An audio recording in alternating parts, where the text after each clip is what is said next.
Hello students, welcome back again, and today I am going to explain you some question related to real number, polynomial and linear equation in two variable। आज आप लोगों के सामने कुछ basic concept के साथ मैं बताना चाहूँगा ताकि आप वीडियो आसानी से देखकर समझकर आप क्वेश्चन को सॉल्व कर पाएँ। तो किन किन बातों को ध्यान में रखना है, जैसा कि आप जान रहे हैं कि आपके वीडियो बहुत शॉर्ट होंगे, कम समय में आपको बेहतर बताने का मैं प्रयास करूंगा। तो मैं चाहूँगा वीडियो बिल्कुल स्किप नहीं करेंगे, लास्ट तक देखेंगे। जैसा कि पहला क्वेश्चन जैसा कि मैं आपको MCQ के फॉर्म में बताने वाला हूँ ताकि आप देख करके क्वेश्चन का आंसर कैसे फाइंड आउट करेंगे। तो ध्यान से देखेंगे, वीडियो स्किप बिल्कुल नहीं करेंगे। जब भी आपको इस तरह क्वेश्चन दिखाई दे, डेसिमल के बाद आपको जितने भी डिजिट हैं उसके ऊपर अगर रैकरिंग है लेकिन डेसिमल के पहले दैट मीन्स की कोई भी नंबर आपको नहीं दिया है, दैट मीन्स की जीरो दिया हुआ है, ठीक है। उसी तरह से डेसिमल के बाद आपको दिख रहा है एक डिजिट पर रैकरिंग है और एक में दिख रहा कि रैकरिंग नहीं है। दूसरे में देख रहे होंगे आप कि डेसिमल के पहले भी कुछ नंबर दिखाया गया है, एक नंबर दिया गया है और उसके बाद एक डिजिट पर रैकरिंग है और दूसरे डिजिट पर रैकरिंग नहीं है, यानी तीनों क्वेश्चन आपके सामने डिफरेंट है। इन तीनों क्वेश्चन को कैसे सॉल्व करेंगे? जब भी ऐसे क्वेश्चन को सॉल्व कर रहे हैं तो सबसे पहला काम आप करेंगे कि रैकरिंग जिस पर दिया हुआ है, डेसिमल के बाद जितने डिजिट पे एक साथ रैकरिंग दिया हुआ देख रहे होंगे आप, ये कंप्लीट जितने भी डिजिट हैं, आप जो भी नंबर यहाँ दिख रहे हैं उसके ऊपर रैकरिंग है। तो सबसे पहले आप इस नंबर को लिख दें, ओके। उसके बाद जितने डिजिट आप पे रैकरिंग आपको दिख रहा है आप उतने बार 9 लिख दें, ओके। अगर आपको दिख रहा है कि ये डिविजिबल है, सिंपलेस्ट फॉर्म में ला सकते हैं तो आप इसे दिखा दें। जैसा कि आप देख रहे होंगे कि दोनों को यदि 3 से डिवाइड कर दिया जाए तो डिनोमिनेटर में होगा 33 और न्यूमरेटर में होगा 8, यानी आप इसे बोल सकते हैं 8/33, ओके। तो फर्स्ट क्वेश्चन आपने सॉल्व किया। सेकंड क्वेश्चन, इस तरह क्वेश्चन को कैसे सॉल्व करें यदि एक में आपको रैकरिंग दिख रहा हो और एक में रैकरिंग नहीं दिख रहा हो। क्या करेंगे? ध्यान से देखने का प्रयास करेंगे। सबसे पहला काम, आप उन दोनों दैट मीन्स की डिजिट को एक साथ लिख दें। जिसके ऊपर रैकरिंग नहीं है उसे आप माइनस करें और साथ ही साथ ध्यान देंगे जिसके ऊपर रैकरिंग है उसके लिए आप 9 लिखें और जिसके साथ रैकरिंग नहीं है आप उसके साथ 0 लिखें। क्लियर है? ध्यान देंगे, मैं ये अभी तक जो दो क्वेश्चन बता रहा हूँ ये डेसिमल के बाद वाले रूट नंबर के अकॉर्डिंग बता रहा हूँ, ठीक है। अब ध्यान देंगे 12 में से 1 लेस करेंगे, आपके पास होगा 11/90। आप चूंकि जान रहे हैं कि आप इसको सिंपलेस्ट फॉर्म में दिख रहा है ये पहले से। अब नेक्स्ट जो क्वेश्चन आपके सामने दिख रहा होगा जिसमें आपको डेसिमल के पहले भी नंबर दिखाई दे रहे हैं, बाद में भी दिखाई दे रहे हैं, ऐसे क्वेश्चन को कैसे बनाएंगे? सेम प्रोसेस आपका होगा, थोड़ा ध्यान देंगे। पहले आप क्या लिखेंगे? 2, 2 और 4 आप लिख लें। उसके बाद ध्यान देंगे आप जितने डिजिट पे रैकरिंग नहीं दिख रहा है उसको आप माइनस कर दें, ठीक है। और डिवाइडेड बाय, जैसा कि मैंने बताया था कि जिसके ऊपर रैकरिंग है उसके लिए 9 लिखें और डेसिमल के बाद जितने डिजिट के ऊपर रैकरिंग नहीं है उसके लिए आप 0 लिखें, यानी जैसा कि देख रहे हैं 2 के ऊपर रैकरिंग नहीं है उसके लिए 0। अब इन दोनों को जैसे ही आप सब्ट्रैक्ट करेंगे आपके पास होगा 202 डिवाइडेड बाई 90। इन दोनों को जैसे ही आप कैंसिल करेंगे आपके पास होगा 101 डिवाइडेड बाई 45। तो आपका ये आंसर हो गया 101 डिवाइडेड बाई 45। आपने देखा बहुत आसानी से आप इस तरह क्वेश्चन को सॉल्व कर लिए। Next question, find the zeros of the following quadratic polynomials and verify the relationship between the zeros and the coefficient। यानी zeros और coefficient के बीच जो रिलेशनशिप है आपको ये भी बताना है। तो सबसे पहले आप जीरोस फाइंड आउट करेंगे। कैसे आप जीरो फाइंड आउट करेंगे? तो जैसे कि मैंने बताया था आपको कि सबसे पहले दैट मीन्स की जो लास्ट में जो नंबर दिख रहा है यानी कांस्टेंट और जो एक्स स्क्वायर के साथ दिख रहा है यानी कोएफिशिएंट ऑफ एक्स स्क्वायर, ठीक है ना, यानी इन दोनों को पहले आप मल्टीप्लाई करें। तो जैसा कि आपको दिख रहा होगा 2√3 इंटू √3, जैसे मल्टीप्लाई करेंगे क्या होगा? तो 2 इंटू √3 और √3 मिलकर 3 होगा, यानी आप कह सकते हैं कि दोनों को मल्टीप्लाई करने पर आपके पास 6 हुआ। ये फर्स्ट स्टेप आपका हुआ।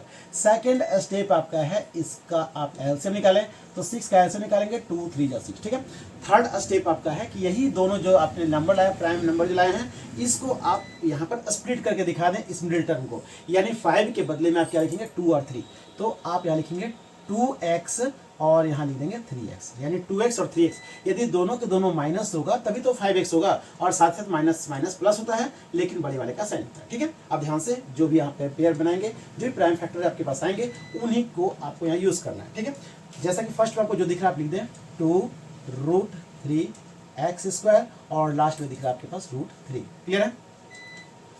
नेक्स्ट अब आप क्या करेंगे? सबसे पहले आप इन दोनों में कॉमन देखेंगे। तो कॉमन के रूप में आपको क्या दिख रहा है? 2 यहाँ भी दिख रहा है, 2 यहाँ भी दिख रहा है, x इसमें भी दिख रहा है, इसमें दिख रहा है। तो इन दोनों में आपके पास क्या है? कॉमन 2 और साथ ही साथ x है। तो आप दिखाएंगे कि 2 और x जैसे क्या आप कॉमन के रूप में यूज किए, आपके पास बचा हुआ है 3√3 और साथ ही साथ x, क्योंकि पावर 2 था, एक निकल गया, एक बचा हुआ है, माइनस 2x से 2x को डिवाइड किया, आपके पास क्या बचा हुआ है? 1।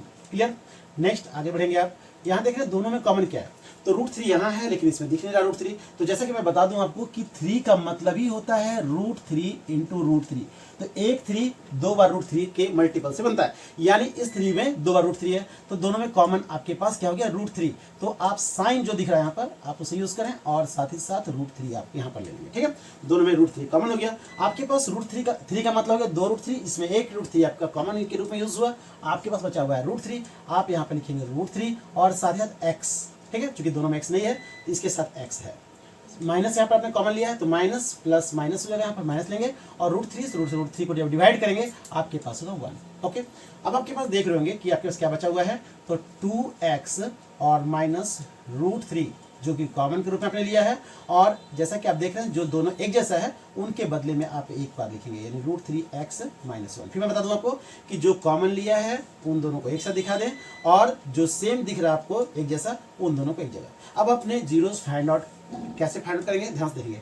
तो आप लिखेंगे 2x minus root three is equal to 0, इसलिए दिखाएंगे यहाँ पर 2x is equal to root three केवल, क्योंकि माइनस जब है राइट साइड में जाएगा तो पॉजिटिव में हो जाएगा और इसलिए x इज इक्वल टू आपके पास क्या होगा root three by two. Clear है। अब सेकेंड वाले को कैसे फाइंड आउट करेंगे, ध्यान से देखिए। सेकेंड में आपके पास था root three x minus one is equal to 0, then यहाँ लिखेंगे root three x is equal to minus है जो कि प्लस वन हो जाएगा, इसलिए x is equal to 1 by root three. आपने दो जीरोस फाइंड आउट कर लिए। अब इन दोनों के बीच आपको रिलेशन दिखाना है, जैसा कि बोला गया relationship between the zeros and the coefficient. तो कैसे दिखाएंगे आप रिलेशनशिप दोनों का, तो सबसे पहले आप दिखाएंगे सम ऑफ जीरोस जो कि होता है माइनस बी बाई ए, है ना। सम ऑफ जीरोस यानी अल्फा प्लस बीटा दोनों को ऐड करेंगे और alpha plus beta that means कि एक बार रूट थ्री यहाँ पर दिखा दें माइनस बी बाई ए जो आपका है, तो अल्फा में आप दिखा दें under root three by two और बीटा के रूप में आप यहाँ दिखा दें 1 बाई रूट थ्री। इन दोनों को जैसे ही आप एलसीएम लेंगे तो आपके पास क्या होगा 2 और रूट थ्री 2 रूट थ्री, 2 से 2 कैंसिल होगा, आपके पास रूट थ्री बचेगा, रूट थ्री को रूट थ्री से मल्टीप्लाई करेंगे आपके पास 3 होगा, प्लस रूट थ्री से रूट थ्री कैंसिल होगा 2 1 से यहाँ पर 2 हो जाएगा। ओके, तो आप दिखाएंगे माइनस और बी में क्या है। तो सबसे पहले आप ध्यान दें जो आपने पहले एक्स स्क्वायर के पहले देखा है वो है ए और एक्स के पहले जो देख रहे हैं आप वो है आपका बी यहाँ पर, यानी -5 आपका बी के रूप में है और लास्ट में जो बचा आपके पास सी है।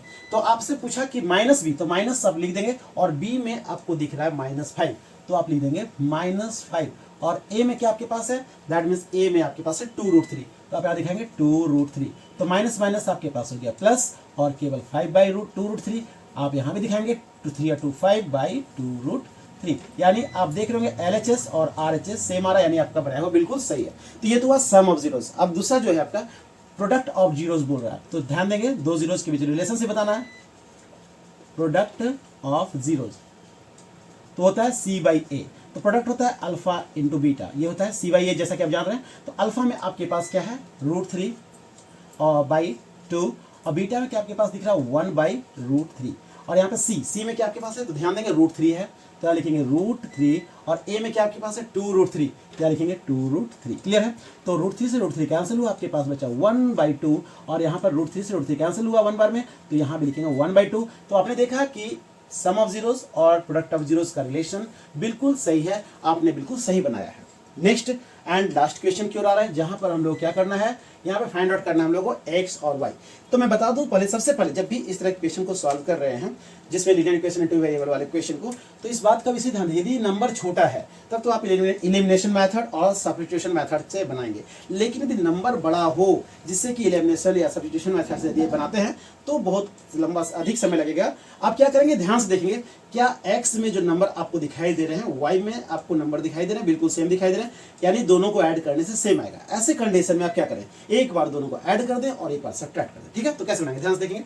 तो लिखेंगे आप add equation 1 and 2, add equation 1 and 2। सबसे पहले आप इन दोनों इक्वेशन को ऐड कर दें, यानी आपके पास है 71x plus 37y is equal to 253 और यहाँ पे दिख रहा है आपको 37x plus 71y is equal to 287। अब आप इन दोनों को जैसे ही ऐड करेंगे तो आपके पास क्या होगा 718 और 7310x प्लस यहाँ भी दिख रहा होगा आपको 108y इज इक्वल टू, यहाँ ऐड करेंगे तो 7310 वन इन हैंड, 9 और 5 41 हैंड और 3 और 2 5 540, यानी दैट मीन्स दोनों में कॉमन 108 है तो लिखेंगे 108 कॉमन लेंगे तो आपके पास बचेगा x plus y, okay, is equal to यहाँ पर क्या आपके पास हो रहा है 540, इसलिए आप दिखाएंगे x plus y is equal to 540 divided by 108, और जैसा कि आप इसे डिवाइड करेंगे 5 टाइम में तो आपके पास क्या दिख रहा है, इसलिए दिख रहा है x plus y is equal to 5, ये इक्वेशन नंबर आपका हो गया 4। क्लियर है? तो आपने एक इक्वेशन नया निकाला, इक्वेशन नंबर 4। अब इसी equation, that means equation first और सेकंड को, इसको आप सब्ट्रैक्ट करेंगे, सब्ट्रैक्ट इक्वेशन 2 फ्रॉम 1, ओके। तो 2 में आपके पास दिया है ये, और इक्वेशन 1 में ये दिया, तो लिखेंगे 71x plus 37y is equal to 253, और इधर दिख रहा है आपके पास 37x plus 71y is equal to आपके पास है 287। क्लियर है?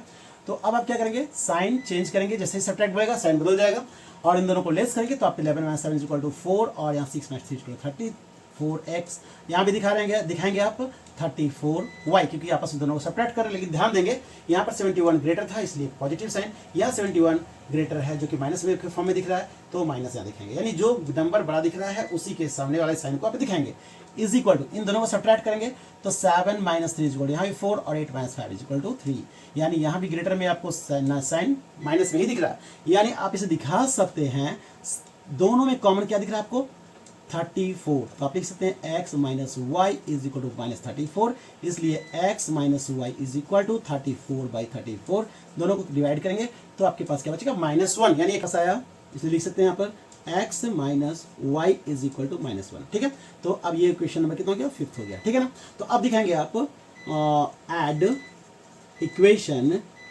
4 and 5, तो अब 4 में आपके पास है x plus y is equal to 5, और यहाँ दिख रहा है आपको x minus y is equal to -1, जैसे ही दोनों को कैंसिल करेंगे y को, आपके पास x हो गया 2x, और 5 माइनस 1 इज इक्वल टू 4, इसलिए यहाँ दिखाएंगे x इज इक्वल टू 4/2, यानी कि आपके पास 2।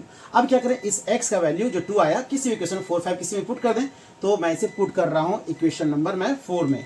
Now put x is equal to 2 in equation number किसमें, 4 में पुट कर रहा हूँ, तो 4th नंबर में आपके पास है x plus y is equal to 5, तो आप दिखाएंगे x के यहाँ पे 2 पुट करना है, आप लिखेंगे 2 plus y is equal to 5, इसलिए y is equal to 5 minus 2, आप दिखाएंगे 3।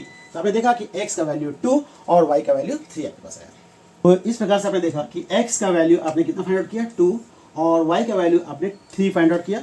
तो मैं चाहूँगा कि आप इसी तरह से वीडियो कंप्लीट और लास्ट तक देखें, बहुत सारे वीडियोस इस तरह बना करके आपको पहले भी सेंड किए जा चुके हैं। फिर भी कमेंट बॉक्स में अपने प्रॉब्लम और शेयर करें, किस तरह के क्वेश्चन, किस तरह के चैप्टर, कौन से चैप्टर में आपको प्रॉब्लम होता है, ताकि मैं समय मिलने पर बनाने का प्रयास करूँ। Okay students, thank you.